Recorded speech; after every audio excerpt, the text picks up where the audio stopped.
Ready to light that fire by doing the things that make you come alive? Welcome to Health Raisers, a podcast for wise women. I'm your host, Dr. Nadine. I left a soul-crushing medical career full of bad news and evolved into a joyful health integration coach, helping hundreds of women find their healthy.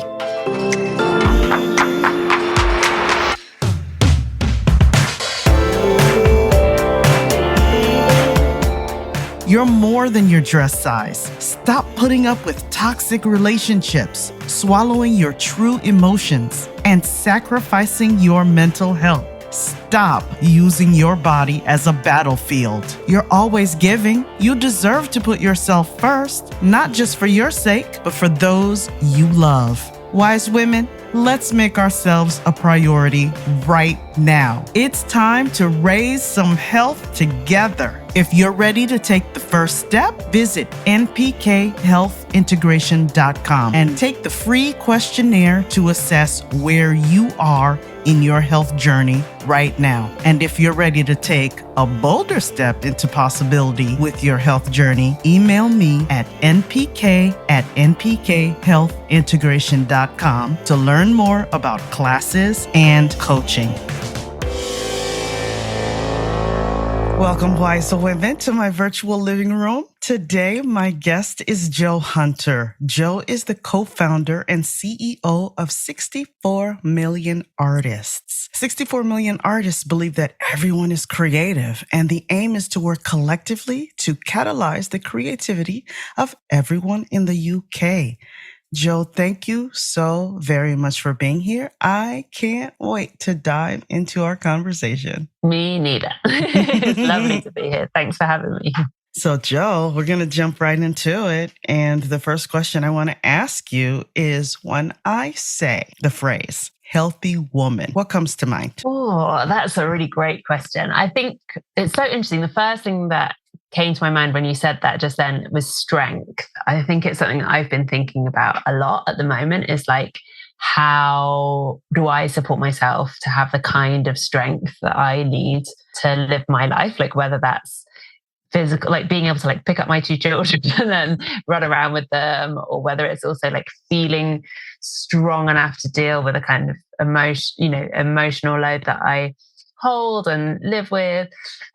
So yeah, for me, it's like being healthy is really, as a woman, is about having the resources you need in your life to be able to deal with the challenges that you face. And whether that's through sort of physical and mental strength, or whether it's through, like looking after your energy, however you do that, or it's kind of being able to just sit and rest and breathe and be with whatever you have. So yeah, I guess that's my kind of first thoughts when you said that. That's perfect, because I just had on the show Dr. Bobeuf, who was talking about, we had a conversation about what strength looks like and how it can be detrimental when we force ourselves to be strong in a very inflexible way.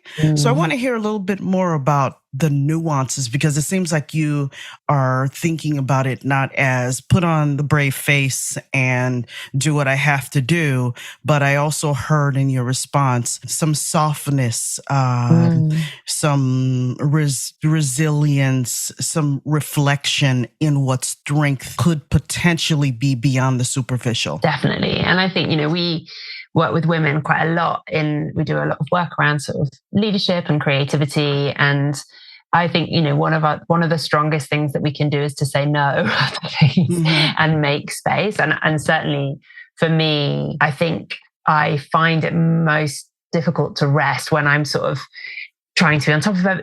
There are times when I'm kind of trying to deal with so many things that resting feels scary, because it just means too much time to kind of think about everything. So to me, in that moment, the strength is having the ability to say, you know what? No, I'm not going to keep going. I'm going to stop. I'm going to take a breath. I'm gonna, even if it's like one of my trigger things that I notice is if I can't stand still for 2 minutes to brush my teeth, there's something that's a problem. And that happens quite a lot, where it's just like, just being able to just not do anything else, not try and put someone's socks on or like find what I'm going to wear or do, but actually just be able to sit still, stay still, is really important. So to me, that's what I guess I'm looking for in my own sort of journey with my health, is like, the strength to be soft, like the strength to stay still and to rest, which is something that I find really hard because all of my kind of validation comes from being fast and being good and getting things done and sorting things out. So, yeah. I would love to hear more about that narrative and how it serves you and doesn't serve you. And I am also curious about how you dealt with that narrative when it came to COVID, as you told me you had, and then the sequela, long COVID. It's been an incredibly sort of hard and long journey for me, sort of, because so basically I got COVID when it first came out. I was one of the early adopters. But yeah, so I had COVID in March 2020, right at the beginning of lockdown. I think we'd been locked down since Friday, and I got ill on the Saturday or Sunday. Oh my goodness. And I was really ill, really, really ill, didn't know what was going on. Obviously in those early days, I really remember people saying to me things like, are you sure you've had it? Or, because people didn't really believe that everyone had it because there wasn't any testing or anything. And I sort of I recovered for a couple of days. Then it felt like it got worse. I got a chest infection. And then I seemed to, I thought I had improved. So, I wasn't coughing so much. I didn't have those kind of symptoms. But suddenly I just had absolutely no energy at all. So if I was to go to the shop, which was maybe a 4-minute walk from my house, that would be it for the rest of the day. I wouldn't be able to do anything else. And certainly going out to the park. So at the time I had one little boy, 18 months he was then. And, obviously I wanted to play with him and take him out, but it was so hard. If I went out and had fun, I might actually feel all right for the moment of being out. And then I would come back. And as soon as I stopped, I'd get, my chest would be incredibly tight and I would have a lot of pain. I would physically have to lie down. And if I didn't lie down before I needed to, my body would just lie down for me basically. So I was just fainting regularly, pretty much every day. And then obviously at the time there wasn't really anything anyone could do. No one knew anything about it. No, people didn't know what was happening. And I was trying to look after my kid and run my business and live in a very small flat with my husband. And yeah, it was really, really tough. And for someone like me, it was completely transformative because I'd just not ever had to rest like that. And I found it hard and I felt a bit depressed and I just, I really, really struggled with it. And one of the things that was kind of fascinating was that all the women pretty much on my dad's side of the family, so my 2 female cousins and my older sister and I, luckily not my younger sister, all had the same. So we all got it around the same time and all had the same physical response. So, pretty severe exhaustion, really long, just going on and on for a long period of time. And I think that was a sort of saving grace because there was something, luckily I'm sort of gifted with women in my life who are very reflective and kind of able to ask themselves difficult questions and kind of have that kind of response to it. So I think for all of us, it was a moment to say, as we're all similarly wired, we're all people who like to go out and do a lot in the world. We're all people who have a real sense of purpose. We're all people who, very, very active. And suddenly it's the universe was well, we tried everything else. So we've sent you a global pandemic to try and get you to lie down for a while. And actually, for me, it has been, in the end, helpful. It was horrible and it was really hard. But it also made me think my life is completely out of balance here. I'm running around all over the place trying to do a million things. I'm constantly, wired. And that's still part of me and it's still important. But actually, I can't continue to do that unless I rest and replenish and look after myself and prioritize myself. I'm someone that's always been like, oh, I'll do this for this person, and I've got to do this because of the kids. I've got to do this for my husband. I've got to do this for my team. Whereas actually, it's really brought me to the realization that, and everyone always says it, don't they? Put your own oxygen mask on first, et cetera, et cetera. And I was like, yeah. That counts for everyone else. But for me, I'm fine because I'm invincible. And this was one of those moments. It's like, oh, I'm really not. Like, I'm not invincible. And although physically, like, I've made a lot of changes to my diet, I've really noticed that, like, my cycle really affects, like, the hormones affect, like, my energy levels. So like having a lot more respect for that and kind of keeping track a bit more has really helped. And now I don't know whether I am feeling better. Is it just that I'm generally better and I don't have long COVID anymore? The really bad symptoms stopped when I got pregnant with my second son, actually, and then returned quite intensely when I stopped breastfeeding him. But now they seem to be under control, and I don't know whether that is because I just am a bit better at balancing my life, and I've made those changes. And also I think because I do get really tired still, and I'm more aware of it. And I think part of it is just about, me having an awareness, much more of an awareness of my body and what its limits are, and trying to have a bit more respect for that some of the time. And now, here's an ad from our sponsor.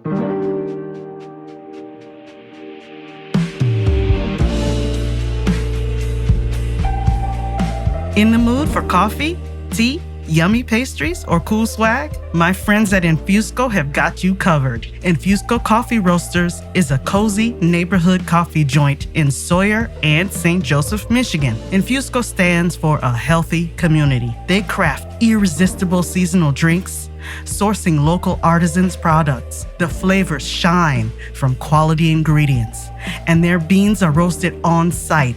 They do not hide behind tons of sugar. Every time I go, I'm greeted by my name with a smile. Bad service is just non-existent. It feels like stepping into a friend's living room. They keep it personal. Old school, eclectic coffee mugs on the wall, fun merch, including stickers designed by artists, t-shirts, and sweatshirts. It's the perfect place to get to know your neighbors and chat with tourists. You will always find people deep in conversation. Special events keep it fresh. Community, health, the heart of Sawyer. That's Infusco. I hope to meet you there.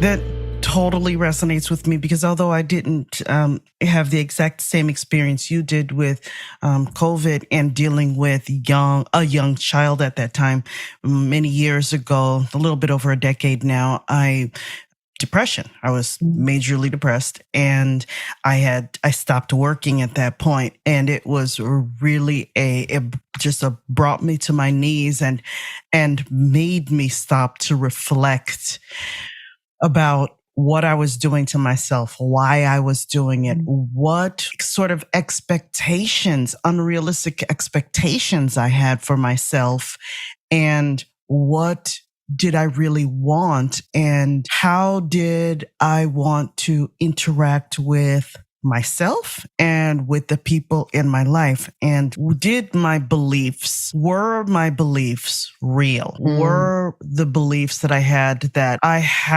to produce and I had to be this type of excellent person 100% of the time, performing at high capacity so that I would be accepted?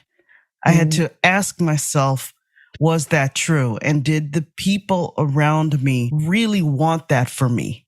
And was that really why I was part of my family community, my community of friends, my community of colleagues? And then it was a very important moment for me to realize who was really on my team and who was not. And at that point, my colleagues were not. And it was being in that work environment was not the best for me, or contributing to the best person that I could be in the world. That leads me to ask you a little bit more about what being healthy in community means to you, both in you started talking about it in your personal life and in your work life, especially when it comes to 64 million artists and creativity. I'd love to hear about that. Well, yeah, I mean, I think, so for me, creativity has been a massive part of my journey, I think, in kind of understanding understanding myself and understanding my role in the world as well. And I think it's so 10 years ago when I was having, really struggling, just come out of a big relationship, kind of feeling very lost in kind of where I was in my career, I took a month off work and I asked people to set me different creative challenges to do. And it was this kind of extraordinary moment where, again, my life till then had been very much about perfectionism, apart from the early bit. The early bit we all play, don't we? We all make up stuff. We don't care about whether it's good or not. And then, had become so obsessed with getting things right and being good and being the best at everything, and that it stopped me doing anything new. And I think for me, that daily trying and failing and trying again and doing something else and constantly having to kind of put myself into the world was like, it just was like this moment where I felt like I had kind of completely opened up, like I just saw the world completely differently. And like in terms of, I met people I would just never meet. I was the sort of person that was just hanging out with people that were very similar to me, that would have the same views as me, because it was safe and easy and I'd be good at it. I'd be good at socializing with them, where I didn't want to socialize with someone who might not think I was great. Whereas, in that moment, that sort of vulnerability that I was able to kind of cultivate by doing this work, put me, there was this brilliant challenge where I had to get someone over twice my age and someone under half my age to teach me their favorite dance. And so I was dancing the salsa with this 83-year-old woman, and who I then went on to have this really lovely relationship with and would visit her. And then my best friend had a son who was 11 or so at the time, and he'd learned this interpretive dance, and he was teaching that to me, and it was great. And so to me, that is what feels like, since then, that feels so important to me as kind of something that I want to be working with people on in the world. And I now work with sort of senior leaders on that kind of stuff. We work with communities, we do all sorts of stuff, and we work with people. And I think one of the things that's really interesting, and I'm particularly interested in at the moment, is this idea of kind of people who are activists in the world, people who are kind of wanting to make change. How do we also do that in a way that is nourishing? And how can creativity help us kind of think about things in different ways, but also do that gently and not burn ourselves out to the point in which we're not useful to anyone anymore. There's too many people that I see in the sort of spaces around me who are kind of, being paid terribly or paying themselves terribly, or, not having the kind of structures and supports they need around them, and then kind of pioneering into this world. And I admire them. And I think that you're amazing and you're doing brilliantly. But I know that for me, I can't do that anymore. I need to, there are some things that I need around me in order to do my job well, to look after my team well, to have, the energy to look after my children, to support my husband, those things are important to us. So that's one of the things that we're also starting to look at through our work, is how can creativity support a really strong workplace culture? How can it help people who are doing really amazing social action by kind of giving them a gentler way to explore how they're doing, what they need from each other, that kind of thing. Okay, so let me ask you this. What have you learned along your health journey to thrive within your personal community, family, friends? I think, honestly, I feel like I'm coming out of a point where we've had a really, really difficult year at home. My husband has, a very chronic, very complex mental health stuff. And he is also brilliant and wonderful and kind and very, good at what he does, and then can kind of disappear and, is just kind of quite uncommunicative. And we have 2 small kids. And one of the things that's really difficult in kind of how you kind of navigate personal So I suppose I find it really easy to talk to you about it. I find it really easy to do a podcast. I find it really easy to talk to friends, like, certainly sort of colleagues or broader friends. I think the thing that I find the most difficult actually is navigating a situation where, I know I am kind of giving out a lot. Like, I've spent a lot of this year giving out a lot of my energy, whether that's at work or at home, which are kind of my main two spheres at the moment, because there's not much space outside of those two things.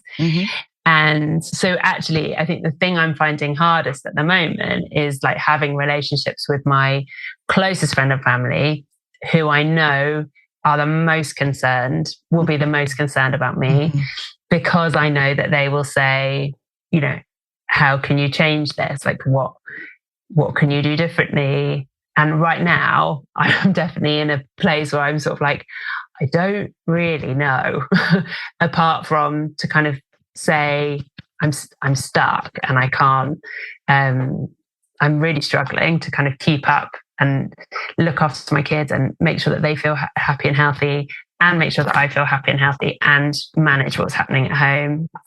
So yeah, without getting too emotional about it, I suppose, yeah, for me, the kind of that is the kind of hardest bit. Is I am someone who's pretty open. I talk a lot about what's happening for me, and then when I get in, when there's something incredibly complex like what's happening now, that is it's harder to.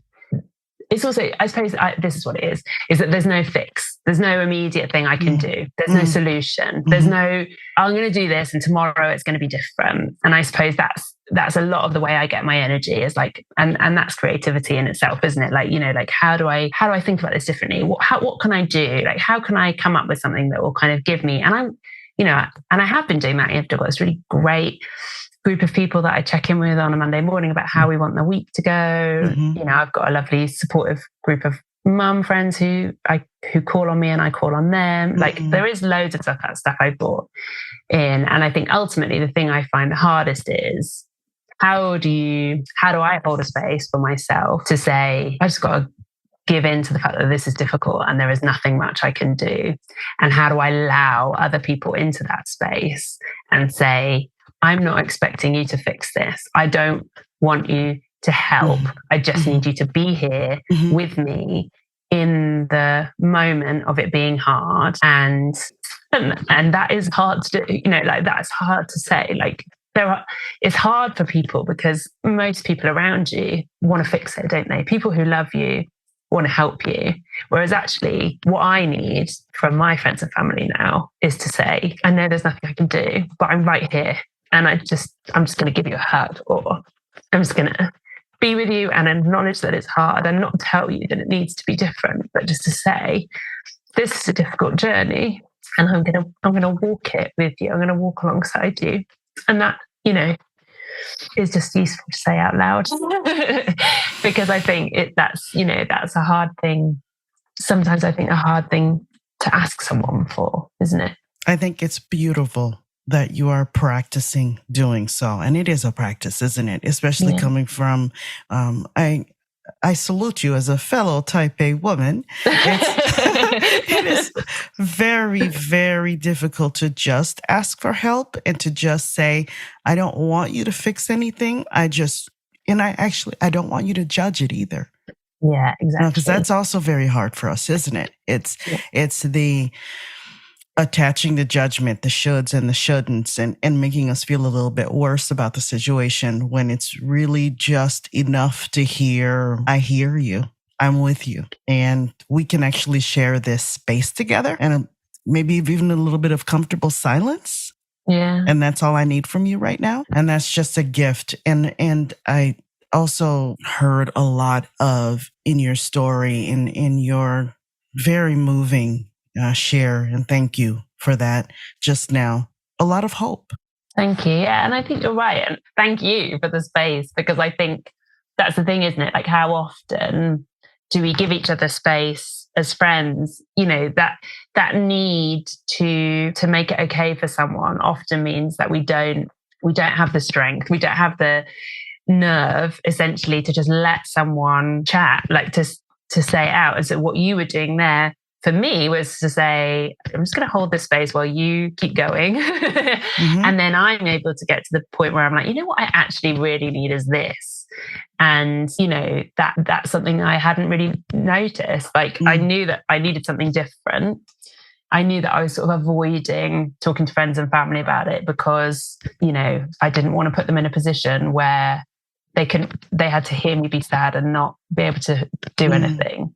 But also it's, you know, part of what love is, isn't it? Is to be generous with your vulnerability and to say, this is where I am, and to trust someone that they will meet you where you need to be met. And that's the kind of, you know, that's the kind of relation, you know, I would always hope that I could do that for someone else. And I think I do. And I hope I do that for other people. So it's about trusting other people then to let them do that for you. And letting go of the responsibility of caring for or controlling their response, their emotional response, letting them process whatever they need to process and not being held responsible for it. Exactly. That's tough too. Yeah, yeah, it really is. Yeah. And I think, you know, that's so much of, you know, what I feel really passionate about in the work that we do is kind of like, you know, I've done a lot of that kind of big transformational personal development stuff.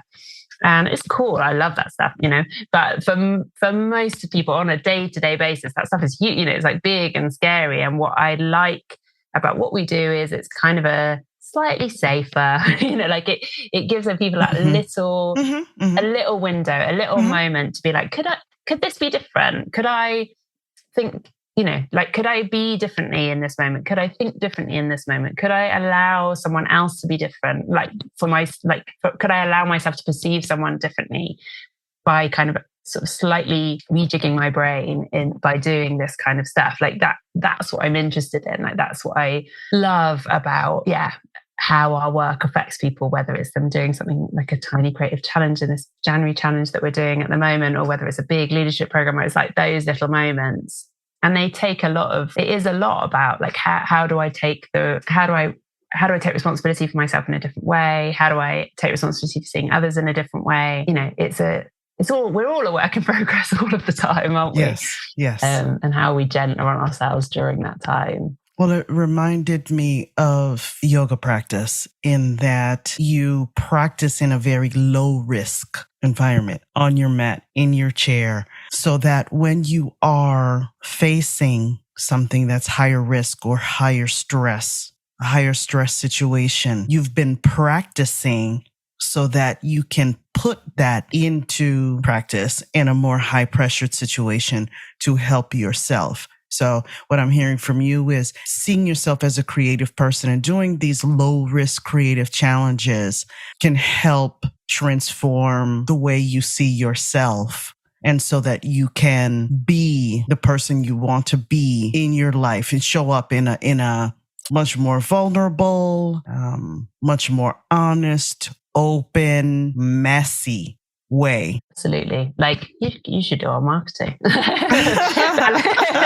So that's completely it. You know, I think that it's about kind of, it's like it's like a practice, isn't it? It's like yoga is a practice. It's like, you know, breathing is a practice. Like it's this thing that we kind of need to, and it goes back to what I was saying about strength. To me, it's like, how do we think about the things that we need? And it will be different for all of us. Like, what are the things each of us need to kind of show up how we want to in the world? And all of that is about practicing. Well, you know, there'll be days when we're like, yeah, I absolutely showed up exactly how I wanted to. And then there'll be days where you don't do that.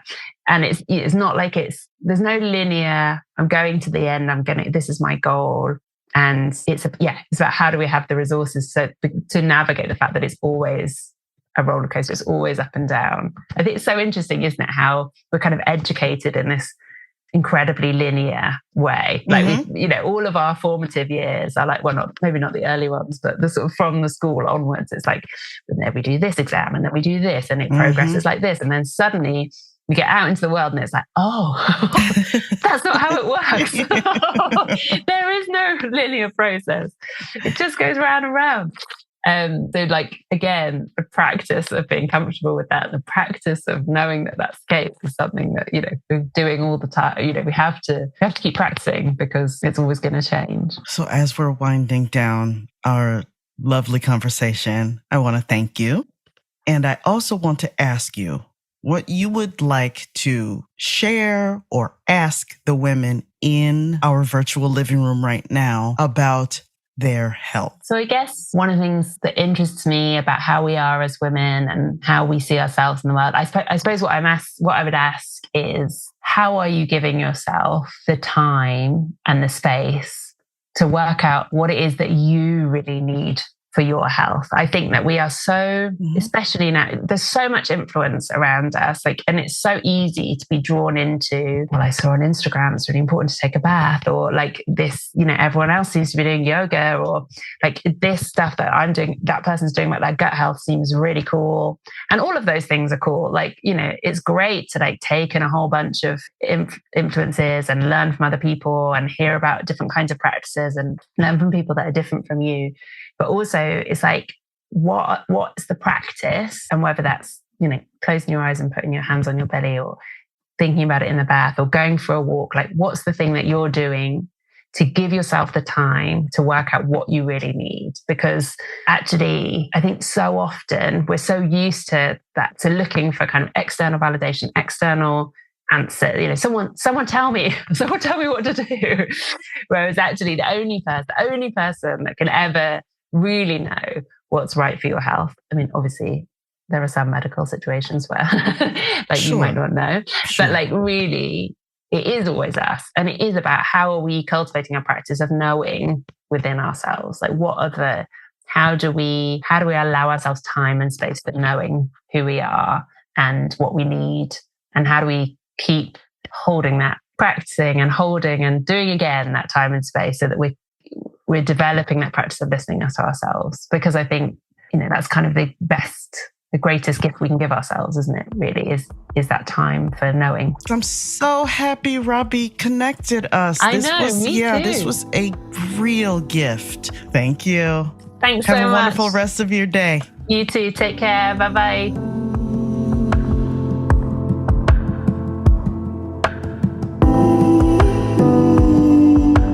Wise women, stop using your body as a battlefield. Move from last place to first place in your life.